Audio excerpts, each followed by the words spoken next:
Assalamualaikum, salam sejahtera, bertemu lagi dalam TOC Foundation Program.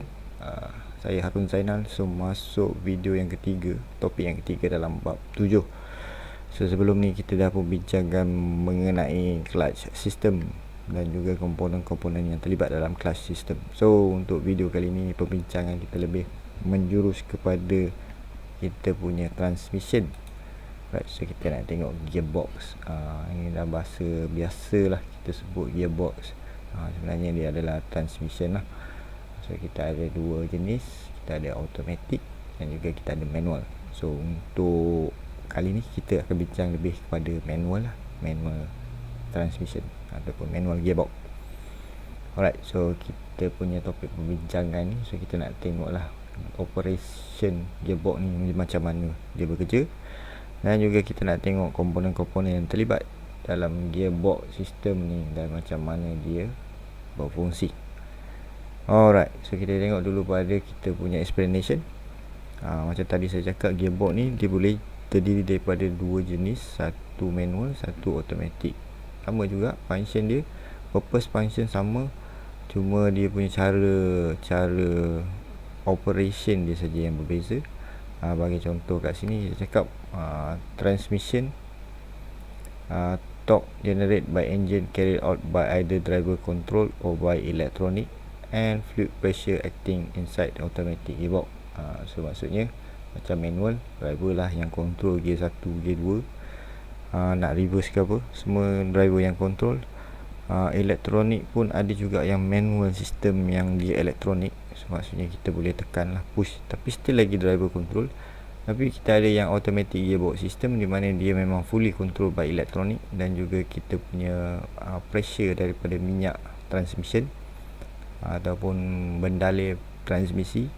Dan benda ni dia akan bertukar-tukar lah. So, maknanya kita ada satu solenoid, kita punya solenoid valve yang akan control fluid flow dalam transmission, di mana dia akan menukarkan gear tu mengikut keadaan kereta tu lah. Maksudnya bila waktu dah laju, dia perlu tukar gear yang lebih tinggi. Waktu naik bukit kena gear rendah. So ini semua dikawal oleh sepenuhnya secara elektronik, maknanya ada komputer yang kontrol.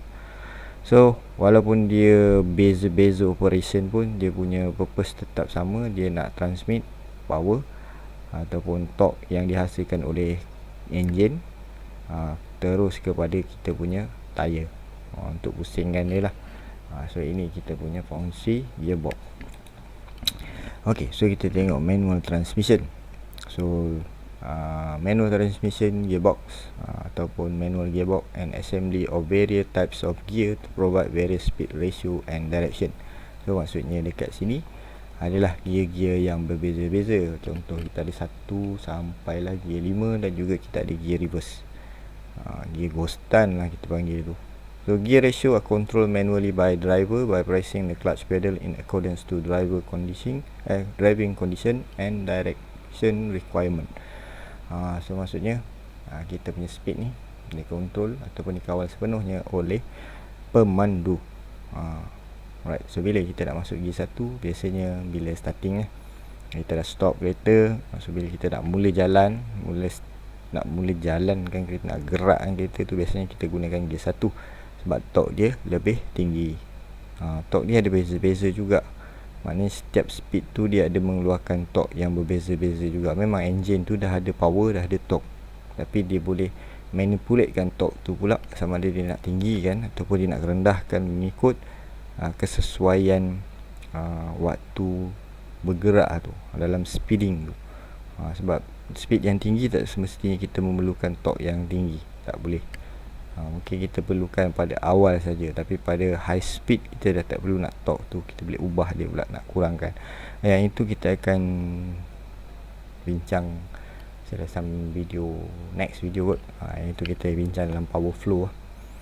Alright, so hari ni kita nak tengok dulu kita punya sistem transmission. So ini lah.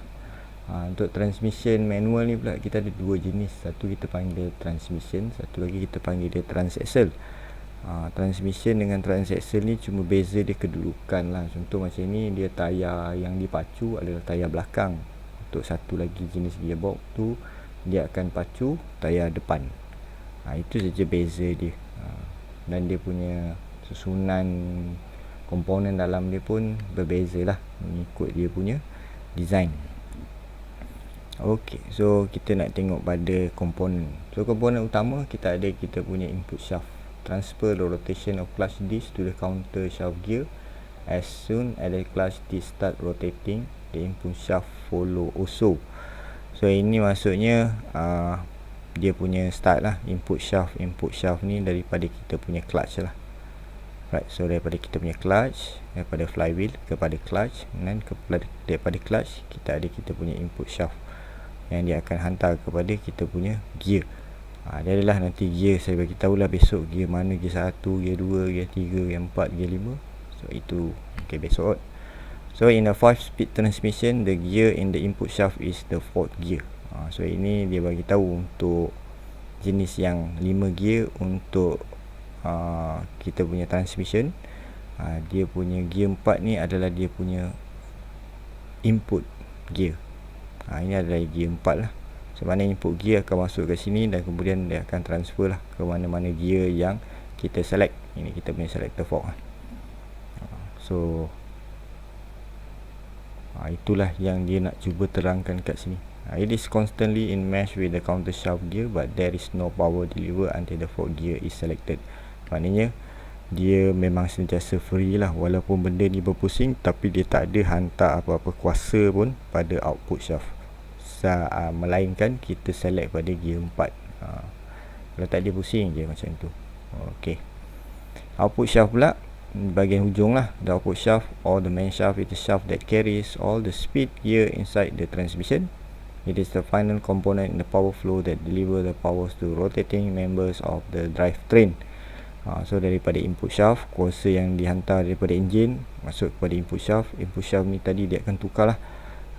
Dia akan pusing, dia akan ikut mana satu yang gear yang kita select tu, kemudian dia akan hantar kepada gear tersebut, dan gear tu dia akan ubah lah mengikut dia punya ratio, sama ada dia perlu tinggikan lagi torque tu ataupun dia perlu kurangkan torque tu mengikut ratio gear tu, dan kemudian dia akan hantar kepada output shaft kita sebelum disambungkan ke armada kepada kita punya propeller shaft ataupun kepada kita punya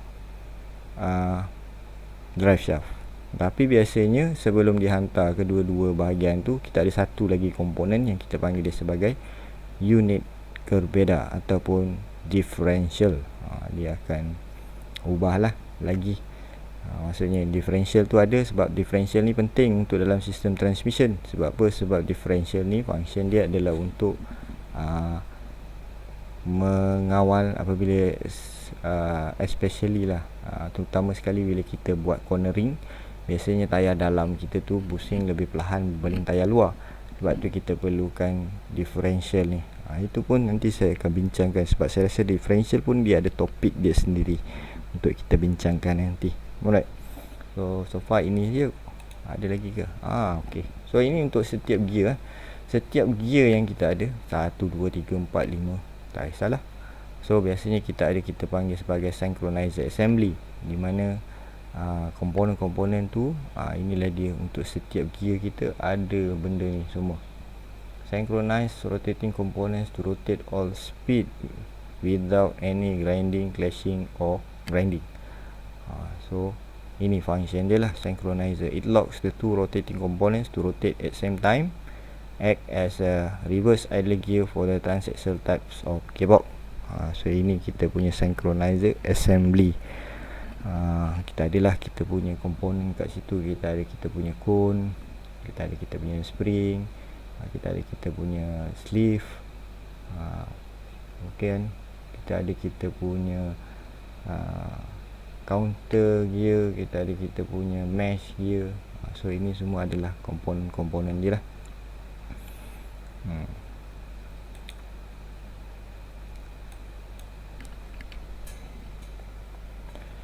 Okey. Kemudian kita ada shift fork. Shift fork ni adalah shifting mechanism lah. Normally held in place along the fork shaft by a lock key. So kita ada satu lock key untuk kita hold lah gear. Dan benda ni lah yang kita gunakan apabila kita every time kita select gear. shift fork ni lah yang bergerak, dan dia akan menggerakkan kita punya sleeve ni untuk kita changing gear lah. Ini mungkin speed gear yang nombor 5, nombor 1 ni speed gear nombor 2. So dia akan gerakkan lah di antara dua ni, dia gerak ke sini ataupun dia gerak ke sini. So every time kita gunakan shift fork ni. Okey, saya rasa setakat tu je dulu untuk kita punya komponen dalam gearbox system. So untuk video yang akan datang saya akan cuba terangkan mengenai power flow. Itu bab yang agak menarik sebenarnya untuk kita lihat lah, saya rasa. Okey, so macam biasa, sekiranya ada apa-apa soalan untuk ditanya mengenai topik ni, bolehlah tanya saya dalam link kat bawah tu, TOCFP, Facebook ataupun email, tak kisahlah apa yang ada lah kat bawah tu. Okay, so terima kasih atas kesudian menonton video ni. So kita jumpa lagi dalam video yang akan datang. Saya ucapkan terima kasih. Assalamualaikum dan selamat sejahtera.